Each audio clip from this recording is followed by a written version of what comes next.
Nearly 4 years ago, Gracie Mansion became my home. Who would have thought that a kid from South Jamaica, Queens, growing up with learning disabilities could one day become the mayor of the greatest city in the world? I cannot thank my mother enough for instilling in me the values she lived by. I hope every parent can use my life as an example for their child during challenging moments. Only in America can a story like this be told. When I was elected to serve as your mayor, I said these words: "This campaign was never about me. It was about the people of this city, from every neighborhood and background, who had been left behind and believed they would never catch up. This campaign was for the underserved, the marginalized, the abandoned, and betrayed by government. Since then, it has been my honor to be your mayor, and I'm proud to say that we took that victory 4 years ago and turned it into action, making this city better for those who have been failed by government. I felt immense pride serving you every day, and look at what we accomplished together. We built more housing in one term than any administration before us, and removed barriers to build even more. We drove crime down so far that this year we are on track to have fewer shootings and murders than at any point in our city's history. We raised test scores and attendance through bold education reforms. We made record investments that fueled our economy and drove employment to all-time highs. And we lowered costs for working and low-income families, expanding funding for rental vouchers, childcare, and household costs, while eliminating the income tax burden for more than 500,000 New Yorkers. Even so, I know many New Yorkers have yet to feel the full impact of these historic achievements. I know many are still worried about affordability, about safety, and their future here. But trust me when I tell you, what we've started will continue to reach every community in this city. It's not always easy to see the impact of good policy in just 3 years. I also know some remain unsure of me after the unfortunate events surrounding my federal case. I was wrongfully charged because I fought for this city. And if I had to do it again, I would fight for New York again. And yet, despite all we've achieved, I cannot continue my re-election campaign. The constant media speculation about my future and the Campaign Finance Board's decision to withhold millions of dollars have undermined my ability to raise the funds needed for a serious campaign. I hope that over time, New Yorkers will see this city thrive under our leadership, and that policies we put in place should be continued and expanded.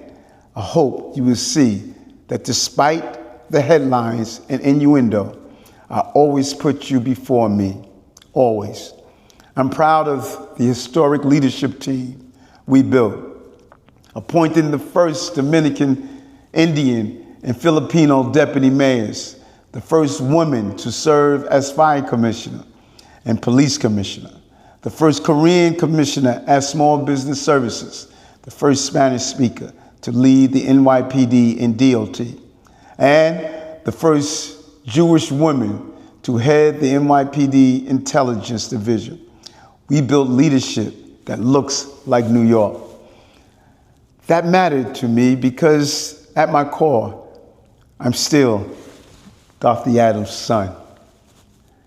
raised with the values she instilled in me, forged in my church and in my community, tested again and again in the fight for justice.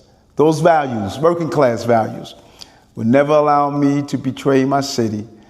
They have always guided me to ask and answer one simple question: how do I help those who need it most? Whoever follows me at City Hall must continue the work we started, lowering the cost of living, investing in quality of life, and staying laser focused on reducing crime and disorder through investments in policing, mental health, substance abuse care, homelessness services, and community-based initiatives. But I must also sound a warning. Extremism is growing in our politics. Our children are being radicalized to hate our city and our country. Political anger is turning into political violence. Too often, insidious forces use local government to advance divisive agendas with little regard for how it hurts everyday New Yorkers. Major change is welcome and necessary, but beware of those who claim the answer to destroy the very system we built together over generations. That is not change, that is chaos.